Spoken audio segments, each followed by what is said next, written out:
Salut à tous et bienvenue dans ce numéro 6 de la collection La légende de Batman.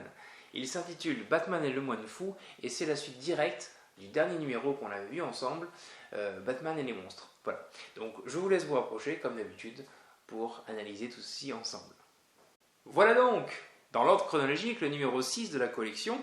Il s'intitule Batman et le moine fou et c'est réalisé par Van Wagner puisque c'est la suite directe du dernier numéro qu'on avait vu ensemble, qui s'intitulait donc Batman et les monstres.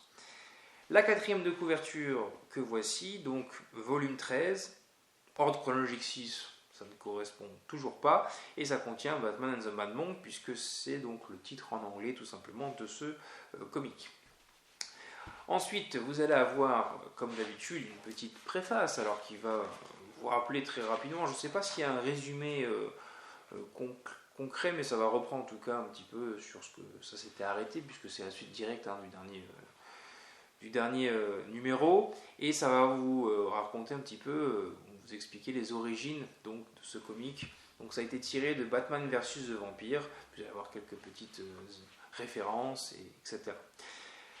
Allez, on rentre dans le vif du sujet cette fois-ci, et puis en 5 images, on va un petit peu analyser et parcourir ce comic. Alors, première image, donc vous vous souvenez que dans le premier, en tout cas dans le dernier numéro, donc Batman et les monstres, il y avait plusieurs arcs qui avaient été développés. Il y avait la relation amoureuse entre Bruce Wayne et Julie Madison, il y avait l'arc aussi sur le père de Julie Madison qui commençait à devenir un peu fou, en tout cas omnibulé par la chauve-souris. Et puis ensuite, évidemment, on avait l'histoire de Gordon, et puis on avait l'histoire de Batman, tout simplement. Donc on avait plusieurs arcs, plusieurs histoires intéressantes, et finalement qui vont un petit peu tous se regrouper. Alors même si, dans les faits, l'histoire reste sur la même lancée, c'est-à-dire une histoire simple, mais cohérente, efficace, où l'action a une grande importance, et aussi le côté enquête. Donc ça, c'est ce qu'on retrouve un petit peu dans les comics un petit peu phares de Batman, et surtout dans ses débuts, puisque c'est ça sur quoi c'est axé. Ses débuts, c'est le côté détective, le côté... on découvre des vilains quelque part, donc comme on ne les connaît pas, il faut apprendre à les connaître, il faut les analyser, puisque évidemment après, une fois qu'on les connaît, on sait tout de suite un petit peu comment les attaquer, alors que là, on ne sait pas trop à qui on a affaire, donc voilà. Et donc Batman aussi débute, n'a pas toute cette expérience qu'il aura par la suite.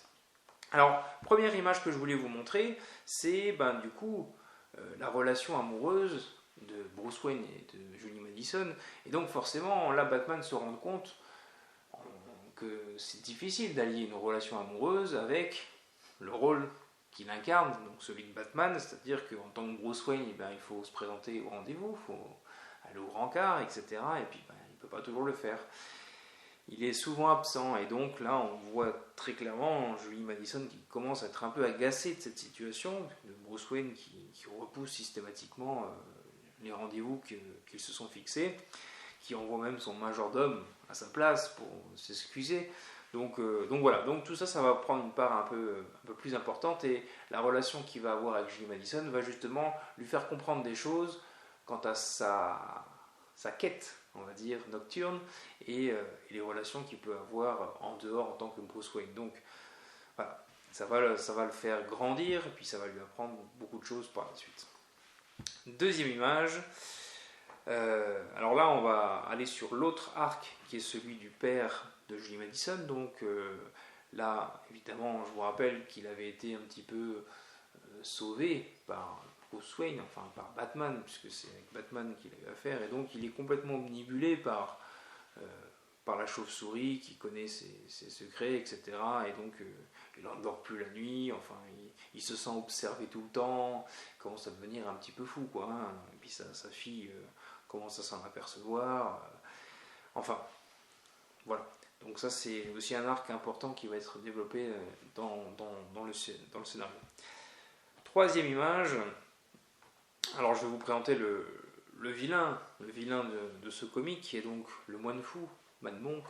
Et puis en fait l'histoire c'est très simple, il y a une sorte de rituel, de culte, on est dans une secte et tout, puis il faut aller chercher donc des cobayes hein, pour récupérer leur sang.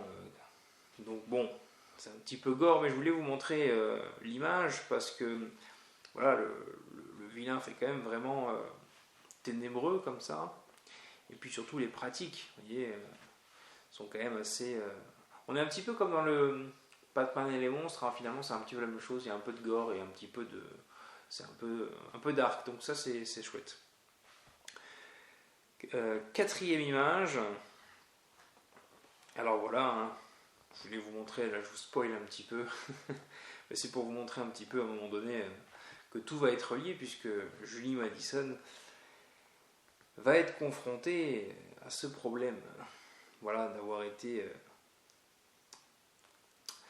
dans les griffes du méchant.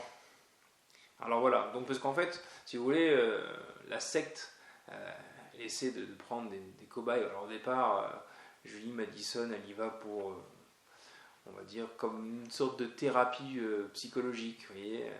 Donc ça se passe bien, et puis après, évidemment, elle va tomber dans les travers de ce moine fou, quoi.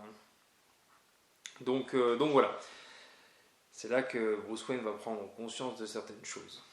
Ensuite, cinquième image, donc, je voulais vous montrer une image qui vous rappellera certainement une image qui a été développée dans les derniers numéros. C'est pas pour vous montrer la Batmobile, puisqu'on l'a vu, c'est la même, mais c'est pour vous montrer à quel point ça se ressemble au niveau de l'écriture, puisque, je ne sais pas si vous vous souvenez dans le dernier numéro, Batman rentre avec sa Batmobile, fait une entrée fracassante dans le domaine de Doctor Strange. Et bien là, c'est un peu la même chose, puisque ça se passe dans un monastère. Et bien voilà, Batman fait une entrée fracassante dans le monastère avec sa Batmobile. Et en fait, la fin, c'est un petit peu, j'ai l'impression que c'est pas les mêmes méchants, c'est pas les mêmes personnages, mais la façon est la même, voilà, et on va retrouver un petit peu, voilà, des choses un petit peu récurrentes. Donc c'était un petit clin d'œil que je voulais vous faire et qui vous montre hein, qu'on est bien, que c'est bien réalisé par la même personne, que ça suit un peu la même thématique et que voilà. Et puis en même temps, c'est une belle image. Hein. Faut dire ce qui est. On arrive, petit gaz histoire d'endormir les gens, on est bien, on est bien. Voilà, donc j'espère que cela vous aura plu. Batman et le moine fou. Voilà, j'espère que cette review vous aura plu. Comme d'habitude, n'hésitez pas à commenter, liker, partager. Et puis moi, je vous donne rendez-vous pour la prochaine review, qui sera d'ailleurs basée sur un numéro dont le vilain ne nous est pas inconnu. Hein, on l'a déjà vu, donc essayez de faire travailler vos méninges pour essayer de deviner. Allez, ciao!